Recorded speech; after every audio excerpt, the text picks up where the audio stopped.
네, 시사 인터뷰 오늘 2부 유튜브 라이브로 이어가도록 하겠습니다. 우리 사회 현안을 법률 전문가의 눈으로 바라보는 시간 세상 돋보기 김수지 변호사와 함께합니다. 안녕하십니까? 네, 안녕하십니까? 자, 오늘은 직장 내 성희롱에 관한 실제 사례 그리고 대처 방안 등을 알려주신다고 합니다. 네, 저는 그 형사사건 피고인들 변호도 하고는 있지만 다른 변호사님들에 비해서 성범죄 등 범죄 피해자 대리도 상당히 많이 하고 있는데요. 네.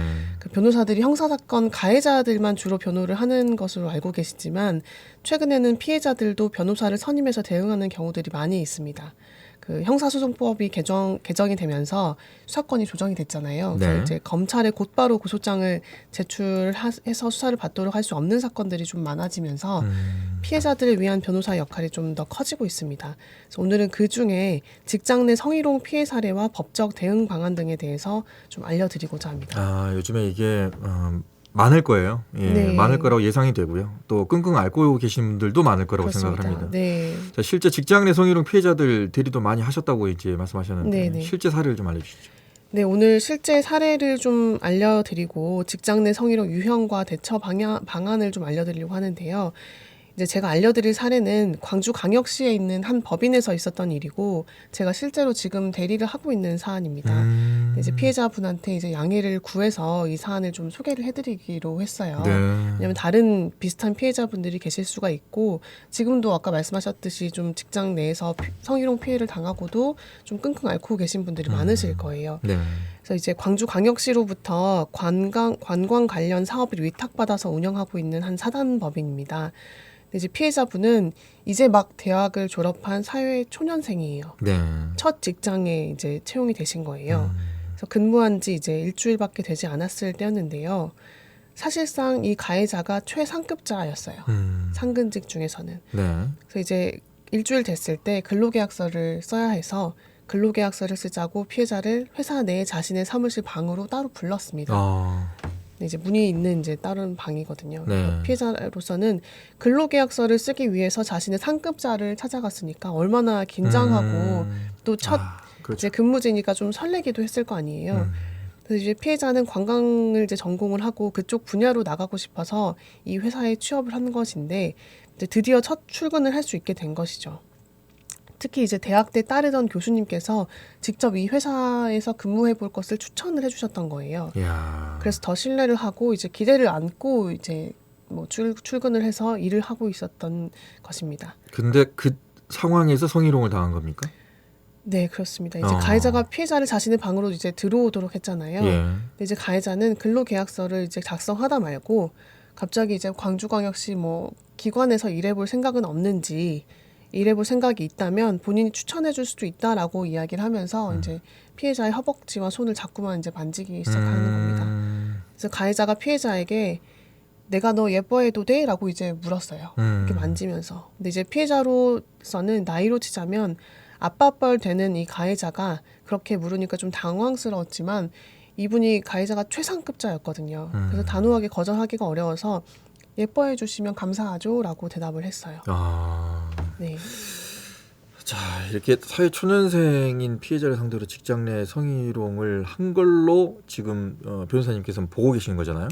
그렇습니다. 네. 지금 가해자는 이어서 이제 직원들을 빨리 퇴근시키고 둘이 남아서 이야기를 더 나누자. 아, 거기서 끝난 게 아니고? 네, 라고 이야기를 했어요. 이게 이제 오후 뭐 3시에서 4시 사이에 있었던 일이고요. 네. 그리고 뭐 빨리 퇴근을 시키자. 그래서 직원들한테는 다른 약속이 있다고 하고 너는 좀 남아라 라고 이야기를 했어요. 그래서 조금 자리로 돌아온 피해자는 좀 불길한 기분이 들기는 했지만 별다른 걱정을 하지는 못했어요.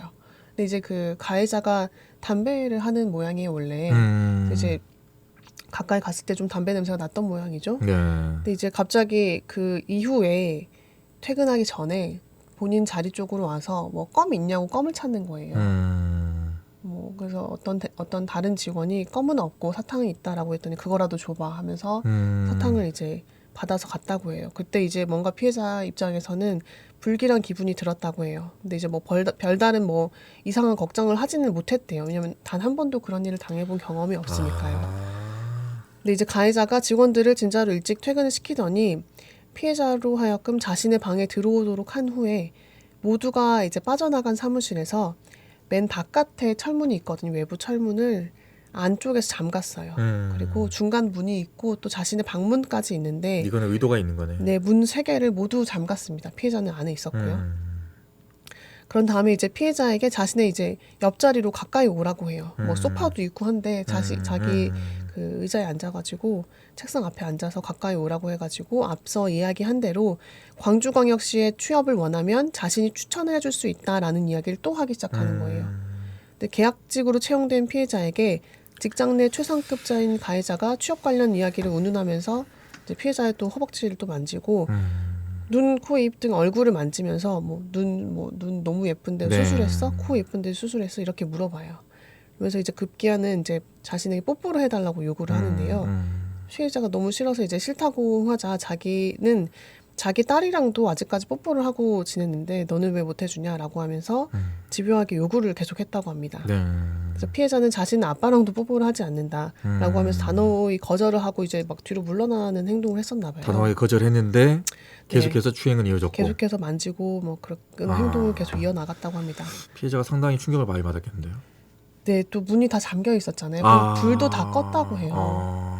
그러니까 이제 피해자로서는 여기서 더 나아갈 수도 있겠구나라는 이제 공포심이 이제 들었던 상황이었을 겁니다. 그리고 당연히 직장 내에서 뭐 좋아 보이는 어른이 이런 행동을 한다는 것이 너무나 당황스럽고 힘들었을 것입니다. 네. 그래서 이제 사건 당일에 이제 피해자는 계속해서 싫은 티를 내면서 거절을 하다가 겨우 사무실을 빠져나올 수 있었어요. 그래서 이제 이 빠져나올 때 피해자가 너무너무 얼마나 놀랐던지 신발로 갈아 신지도 못하고 사무실 슬리퍼를 신고 그대로 나왔다고 해요. 그래서 이제 가해자하고 인사를 하고 나와서 그 직후에 오해를 하면서 이제 집에 울면서 갔다고 하더라고요. 그래서 이제 얼마나 두렵고 당황스러웠겠어요. 지금 나이가 23이거든요.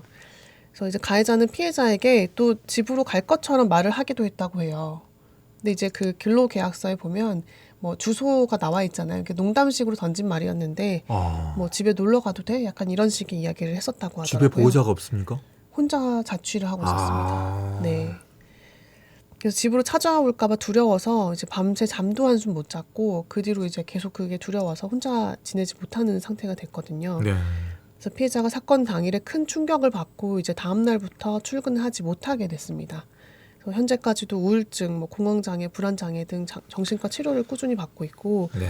가해자가 이제 경찰 조사 당시에 일부 범행 사실을 또 부인했다고 해요. 그래서 피해자가 더 큰 충격에 빠진 상황입니다. 네. 대학 졸업하자마자 처음 이제 직장에 가게 됐고 거기서 이제 새롭게 이제 시작을 할 수 있을 거라고 생각을 했는데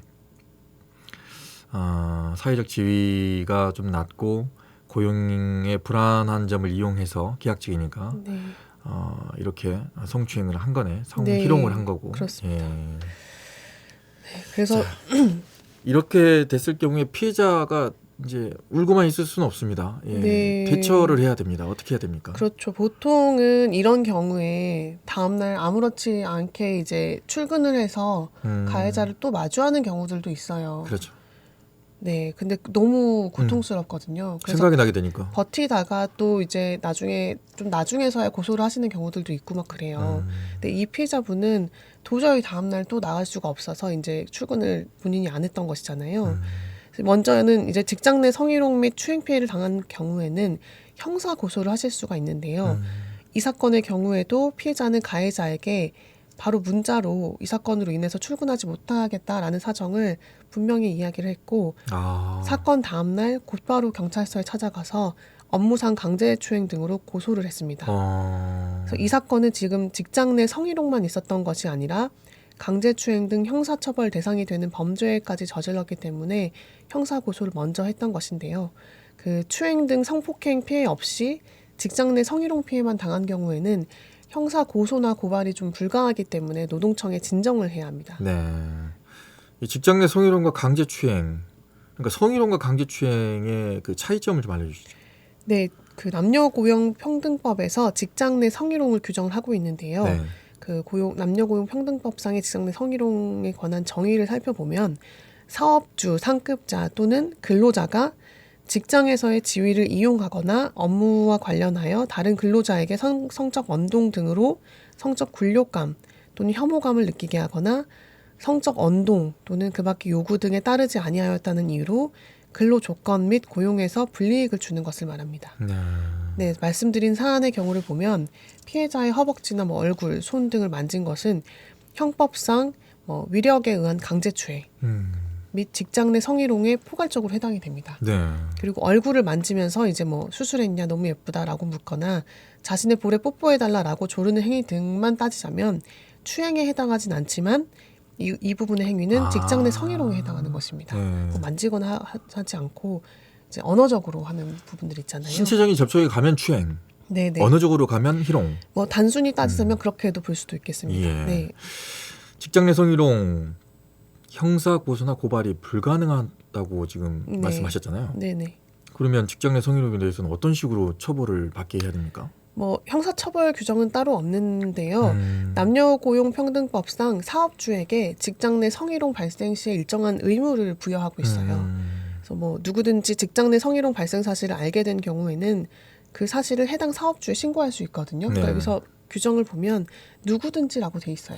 그래서 피해 당사자뿐만 아니라 목격한 사람들 그리고 피해자로부터 이 사실을 전해 들은 그 사람도 신고를 할 수가 있는 것이에요. 네. 그러니까 이게 신고를 받으면 사업주는 지체 없이 사실 확인을 위한 조사를 해야 되고요.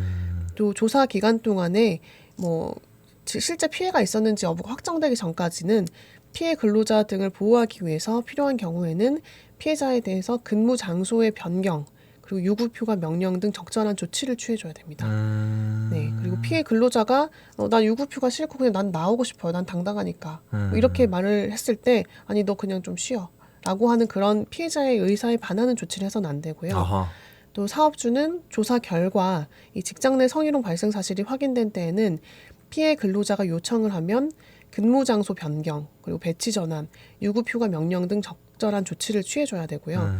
또 직장 내 성희롱 행위를 한 사람에 대해서 징계나 근무 장소의 변경 등 필요한 조치를 다 해야 됩니다. 이제 분리 조치라고 하거든요. 마주하지 않도록 보복을 할 수도 있잖아요. 그래서 네. 그런 부분들 조치를 취해줘야 되고 성희롱 발생 사실을 신고한 근로자 및 피해 근로자 등에게 불리한 처우를 해서는 안 돼요. 파면이나 해임, 해고, 징계 이런 것들을 오히려 피해자한테 하면 안 된다라는 것이죠. 이런 것들을 하면 안 되고 네. 이 발생 사실을 조사한 사람 이런 분들은 2차 피해가 발생하지 않도록 이 조사 과정에서 알게 된 비밀 등을 다른 사람한테 누설해서는 안 된다라는 것까지도 남녀고용평등법 14조에서 규정을 하고 있습니다. 그래서 형사처벌 규정은 별도로 없지만 가해자에 대한 그 직접적인 처벌을 할 수는 없어도 사업주한테 일정한 의무를 부과한 다음에 사업주가 직장 내에서 징계 절차를 통해서 가해자에 대한 조치를 하도록 하는 것입니다. 네, 그래서 가해자에 대해서 징계 절차를 개시하지 않거나 사안 조사를 하지 않는 등 의무를 다하지 않으면 사업주에게 과태료 처분을 하는 방식으로 이렇게 규정이 되어 있습니다. 가해자가 피해자한테 사과를 하고 피해자가 그거를 수용했을 경우는 어떻게 됩니까? 그런 경우에는 그러니까 이게 직장 내 분위기가 다 다르잖아요. 그래서 저는 아마도 이 규정의 취지가 따로 형사처벌 규정을 두지 않고 직장 내에서 사실은 처리하도록 한 것이거든요. 근데 직장 내 이제 문화가 다 다르고 말씀하신 대로 원래 가족처럼 지내던 분위기가 있을 수 있잖아요. 그런 분위기에서 이런 일이 일어났고 사과를 해서 피해자가 진정으로 이 사과를 받아줬다. 그리고 정말로 피해자가 회복이 됐다라고 한다면 그런 경우에는 징계를 안 하거나 경징계를 하고 넘어갈 수가 있는 것입니다. 네. 사업주에 대해서 과태료를 내렸는데 그냥 네. 좀 적은 액수, 네. 의미가 없는 액수가 나오면 어떡합니까? 네, 그런 경우는 별로 없기는 한데요. 아, 그래요? 지금 1년에 한 번씩 성희롱 예방 교육도 의무화되어 있어요. 저희도 해요. 네, 받아보신 적 있으실 거예요. 네. 그래서 이거를 위반했을 경우에는 1회에 이제 500만 원 이하의 과태료거든요. 이렇게 내려지기도 하고 각각의 의무 위반 사항에 대해서 개별적으로 과태료 처분이 가능하다 보니까 전반적으로 모든 조치 사항을 다 이행하지 않았을 경우에는 과태료 액수가 전체 1,000만 원에서 3,000만 원 사이로 적진 않아요. 사업주의 입장에서도 부담이 될 수가 있고 이 과태료 처분뿐만 아니라 남녀고용평등법 위반으로 피해자에게 직장 내 성희롱에 관해서 2차 피해를 유발했다면 가해자는 물론이고 사업주 역시 피해자에 대해서 민사상 손해배상 책임을 또 져야 됩니다. 과태료와 별개로요. 사업주에 대한 형사처벌 규정은 없지만 과태료나 손해배상 등 금전적인 손실이 생기는 것입니다. 그래서 규모가 작은 회사에는 근데 이제 큰 부담일 수 있겠잖아요. 그런데 큰 회사에는 어허. 과태료나 손해배상 액수가 큰 부담이 아닐 수도 있습니다. 그러면 과태료 그냥 받고 그냥 의무 이행 안 하면 어떻게 됩니까? 네, 그래서 적극적인 조치를 전혀 해주지 않고 과태료 받겠다라고 하는 경우들도 있어서 네. 2022년 5월에 이제 남녀고용평등법이 또다시 개정이 됐는데요. 이제 고용상 성차별을 한 경우에는 이제 뭐 직장 내 성희롱 발생했는데 사업주가 조치 의무를 미이행했다라고 하면 이제 노동위원회에 시정 조치를 할 수 있도록 개정이 됐습니다. 그래서 피해 근로자가 노동위원회에 직접 그 시정을 구할 수 있도록 하는 절차가 마련이 됐고요. 그래서 차별적인 처우를 받은 날로부터 6개월 이내에 시정 신청을 접수를 하시면 됩니다. 그래서 시정 신청이 접수되면 노동위원회에서는 지체 없이 이제 필요한 조사를 하고 신문을 또 진행을 해야 돼요. 네. 그리고 이런 과정 중에서 조정이 또 진행이 된다. 뭐 알아서 사업주가 그럼 제가 뭐 하겠습니다라고 한다거나 그렇게 되면 중재 절차도 진행을 할 수가 있고요. 그리고 이제 조사 결과 차별적 처우가 뭐 이제 인정되는 경우에는 뭐 이 차별적 처우를 중지하도록 한다거나 근로 조건을 개선하도록 하는 등의 시정 조치가 가능합니다. 네. 그리고 사업주의 차별적 처우 중에 명백한 고의가 인정되거나 차별적 처우가 계속해서 반복되는 경우 이때는 손해액을 기준으로 3배를 넘지 않는 범위 내에서 배상을 명령할 수도 있습니다. 네. 네. 근데 그 가해자와 피해자가 둘 중에 하나가 회사를 떠나지 않는 이상은 네. 동선도 겹치고 네네. 또 업무도 같이 해야 될 일이 생길 수 있어요. 네, 그렇습니다. 이러면은 서로 고역 피해자 같은 경우에는 더 고역일 것 같은데 이럴 때 네. 어떻게 해야 됩니까? 그렇습니다. 그래서 지금 사업주한테서 이제 분리 조치를 이렇게 의무로 두고 있는 건데요. 네. 직장을 그만두지 않는 한 가해자를 직장에서 계속 마주쳐야 하잖아요. 그래서 보통은 피해자분들이 거의 많이 그만두세요. 가해자는 자신의 생계가 달려있기 때문에 절대 그만두려고 하지 않아요. 근데 이제 피해자분도 생계가 달려있잖아요. 그렇죠. 근데 이제 피해자로서는 가해자를 계속 마주치는 게 너무나 힘들기 때문에 보통 본인이 그만두거나 아니면 이 사실이 직장 내에 이제 막 퍼지는 경우들이 있어요. 그렇죠. 그걸 가장 두려워하잖아요. 네, 그게 가장 두렵잖아요. 근데 피해자가 잘못한 게 아니고 가해자가 잘못한 건데 이제 마치 뭐 피해자가 뭐 꽃뱀이다라는 그런 소문을 퍼뜨린다거나 실제로 제가 진행했던 사건 중에 그런 사례가 있었어요.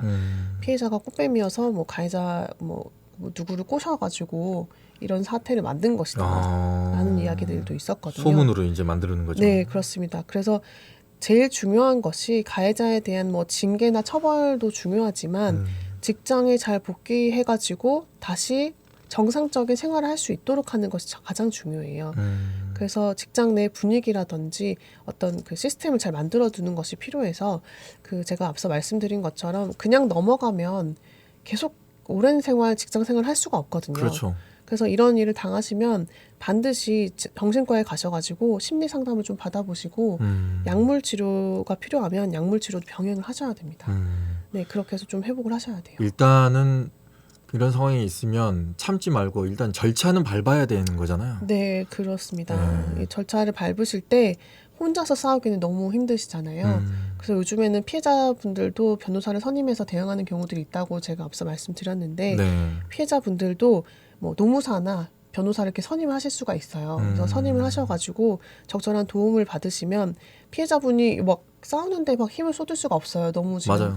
정상적인 마음 상태가 아니어서. 네. 그래서 노무사분이나 이제 변호사한테 이 일을 다 맡기시고 본인은 피해 회복, 그러니까 마음 상처 치유에 힘쓰시는 게 좋겠습니다. 그래서 네, 이런 일이 발생하시면 초기에 한 번은 상담을 받아보시고 그리고 그냥 나 한번 참아볼래라고 하신다면 일단은 증거를 좀 모아 두신 다음에 참는 게 좋아요. 네. 증거를 모아놓고. 네, 예. 그렇습니다. 좀 끙끙 앓고 계신 분들에게는 지금이라도 증거를 모으는 작업. 네, 네, 있어야 증거를 될 것 모으셔야 같습니다. 되는데 네. 증거를 모으는 방법도 막 많이 물어보세요. 어떻게 모으냐라고. 왜냐하면 또 일상적으로 직장 내 성희롱을 행하는 가해자들도 있거든요. 그러니까 부지불식간에 네, 그냥 지나가다가 이렇게 뭐 그냥 툭 던졌는데 네. 받아들인 입장에서는 이거 뭐야? 기분이 나쁠 수 있는 그런 상황이 있어요. 그렇습니다. 그래서 제가 실제로 또 접한 또 상담 사례 중에 네. 그냥 이렇게 이혼하시는 분이었어요. 근데 이제 뭐 뭐 이혼해서 뭐 집에 가면 남편도 없을 텐데 집에 가면 뭐해? 할 일도 없을 텐데 데이트나 하자. 아, 뭐 이런 표현. 뭐 애를 안 낳아서 그런지 뭐 몸매가 아직 아가씨 같다. 뭐 이런 표현 하는 경우들도 있었고요. 또 직장 상사가 한밤중에 지속적으로 문자 메시지를 보내요. 뭐 하냐고. 휴일에도 묻고요. 그리고 남자친구랑 헤어지고 자기를 만나라고 한다거나 뭐 남자친구와의 관계는 일주일에 몇 번이나 하냐. 뭐 이런 질문까지도 해요. 그래서 이런 식의 직장 내 성희롱을 계속하는 경우들이 있는데 이게 너무 갑자기 기습적으로 이루어지는 거다 보니까 증거를 모을 수가 없잖아요. 갑자기 녹음 켜면서 네. 방금 뭐라고 하셨어요? 이렇게 할 수가 없으니까. 그렇죠. 맞아요. 그래서 이제 일상적으로 피해를 당하시는 분들의 경우에는 언제든지 할 수 있으니까 이 사람을 만나는 일이 있으면 녹음기를 항상 미리 켜두시면 좋아요. 네, 그래서 대화 당사자 간의 녹음은 불법이 아니기 때문에 네. 미리 고지하지 않으셔도 녹음하셔도 되거든요. 녹음을 미리 해두신다거나 이런 이야기들을 SNS 메신저나 메시지 그리고 전화톡음 등으로 이제 좀 확보를 해두시는 것도 좋아요. 아니면 이제 정말 믿을 만한 친구에게 피해 사실을 털어놓은 이제 메시지 같은 것들을 저장을 해놓는다거나 그러면 이제 나중에 이걸 또 증거 자료를 제출할 수 있거든요. 날짜를 바꿀 수 없는 사이버 공간, 뭐 일기 같은 거를 메일로 보내둔다거나 아니면 뭐 자기 노트 같은 것에 저장을 해둔다거나 그런 것들도 방법입니다. 기억이 자꾸 잊혀지니까 네, 헷갈리기도 잊혀지고 왜곡되고 또 나중에 이렇게 물어봐요. 언제 몇 월 며칠에 그런 피해를 당했냐고 물어보면 어떻게 다 기억을 하겠어요. 이러거든요. 네. 이래버리면 이제 신빙성이 맞아요. 떨어지는 거죠. 이제. 그렇습니다. 그래서 피해를 당한 즉시 어떤 이야기를 들었는지 구체적으로 써두시는 게 가장 좋아요. 네. 좀 힘드시겠지만. 예. 그리고 이게 또 사건화되면 가해자는 100이면 100 거의 다 범행 사실을 부인해요. 증거가 없기 때문에. 그래서 제가 앞서 말씀드린 그 증거를 잘 모아두셔야 되고 또 주변 동료들에게 이야기하는 것은 또 주의할 필요가 있어요. 너무 이야기하고 싶으시잖아요. 걔 진짜 너무 별로야. 그 사람 나한테 이런 말 했어. 라고 이야기를 하고 다니시면 이게 사실을 적시한 명예훼손도 형사처벌 대상이 되거든요. 그래서 이제 가해자는 피해자가 주변에 피해 사실을 말하고 다닌 것에 대해서 명예훼손으로 이제 고소를 하겠다라고 하면서 고소를 취하지 않으면 나 또한 고소를 취하지 않겠다라고 버티기도 해요. 그러니까 이런 부분들은 좀 조심하실 필요가 있겠습니다. 네. 요즘에 직장 내 성희롱 교육이 의무화되어 있기 때문에 과거에는 그거 내가 그냥 모르고 한 거야라고 넘어가 버릴 수 있는데 네. 요즘엔 그렇지 못하는 상황까지 왔어요. 네네네. 제가 뭐 직장 내 성희롱 교육 받은 내용을 좀 들어보면 사실 좀 너무 과한 경우들도 있더라고요. 그냥 일상적인 대화를 할 수도 있는 부분인데 이런 것까지도 성희롱으로 규제를 한다라고 이렇게까지 교육을 하시는 걸 제가 봤어요. 그래서 그 교육의 문제는 이제 좀 별개의 문제인 것 같은데 실제로 여성가족부에서 2021년도에 조사한 성희롱 실태조사에 따르면 지난 3년간 직장에서 재직하는 동안 본인이 한 번이라도 성희롱 피해 경험을 당했다라고 한 사람이 전체 응답자의 4.8%로 2018년도 8.1%였던 것에 비해서 3.3%가 감소했다고 해요. 근데 이제 뭐 그동안의 제도가 개선이 되고 예방 교육이 이제 막 그 의무화되면서 성인지 감수성이 좀 향상됐을 수는 있을 것 같아요. 말하고 싶어도 참는 거죠. 그리고 코로나 때문에 회식이 감소했잖아요. 그렇죠. 네, 회식이 감소해가지고 이제 근무 환경이 변화됐기 때문에 전반적인 직장 내 성희롱 피해 경험률이 감소한 것으로 보인다라고 분석을 하고 있어요. 근데 이제 최근에는 위드 코로나 때문에 회식들이 다 부활하고 있잖아요. 그럼 술자리가 많기 때문에 네, 다시 직장 내 성희롱이 또 증가하진 않을지 좀 우려가 되는 상황입니다. 막 단합대, 체육대, 뭐 야외 활동 다 많아지기 시작하니까요. 그렇습니다. 예. 자, 이번 주제 준비하시면서 마무리 발언으로 또 해주신다면요? 네, 그 직장 동료들은 어쩌면 가족들보다 더 자주 또 오래 보고 함께 시간을 보내는 사람들일 수 있습니다. 맞아요. 꼭 직장 내 성희롱이 아니더라도 조금이라도 불편하게 하면 회사 나가기 싫은 것은 남녀노소 불문하고 다 똑같잖아요. 근데 직장 내 성희롱 피해까지 당하면 이 성적 수치심까지 더해져서 더더욱 근무를 계속하기가 어렵습니다. 제가 직접 그 맡았던 성범죄 피해 사건의 피해자분들은 대부분 직장을 그만두거나 휴직을 하셨습니다. 그래서 직장 내 성희롱 피해가 발생하지 않기 위해서는 직장 내 성희롱 피해 사실에 대해서 소극적인 태도를 좀 탈피하는 것이 급선무라는 생각이 듭니다. 남녀고용평등법에 따르면 누구라도 성희롱 사실을 보면 신고할 수 있도록 돼 있고 신고한 사람에게 불이익 처우를 하면 안 되거든요. 그래서 그래서 더 이상의 피해자가 양산되지 않도록 이제 쉬쉬하고 넘어갈 것이 아니라 모든 그 동료들이 피해자를 배려하고 피해자의 잘못이 아니라 가해자의 책임 때문이다라고 다 배려해 주는 것이 필요하고 사안을 잘 정리하고 넘어가는 것이 필요하겠습니다. 네. 네, 그래서 오늘도 직장에서 이제 이런 피해를 당하고 있는 피해자분들이 계시다면은 조금만 용기를 내셔가지고 좀 도움을 주실 법률 전문가를 좀 찾으셨으면 좋겠습니다. 네. 본인이 싸우기 힘들 때가 많습니다. 네. 같이 싸워줄 사람이 좀 있으면 같이 더 좋을 수 싸워드리고 있죠. 대신 싸워드리겠습니다. 네. 네, 자, 지금까지 세상 돋보기 김수지 변호사와 함께했습니다. 네, 고맙습니다. 고맙습니다. 네, 시사 인터뷰도 여기서 마치도록 하겠습니다. 시사 인터뷰 오늘 구성 최은영, 기술의 최상혁, 저는 김규빈이었습니다. 안녕히 계십시오. 언제 어디서나 내 손 안의 뉴스. 광주 MBC 뉴스 유튜브 구독으로 함께하세요.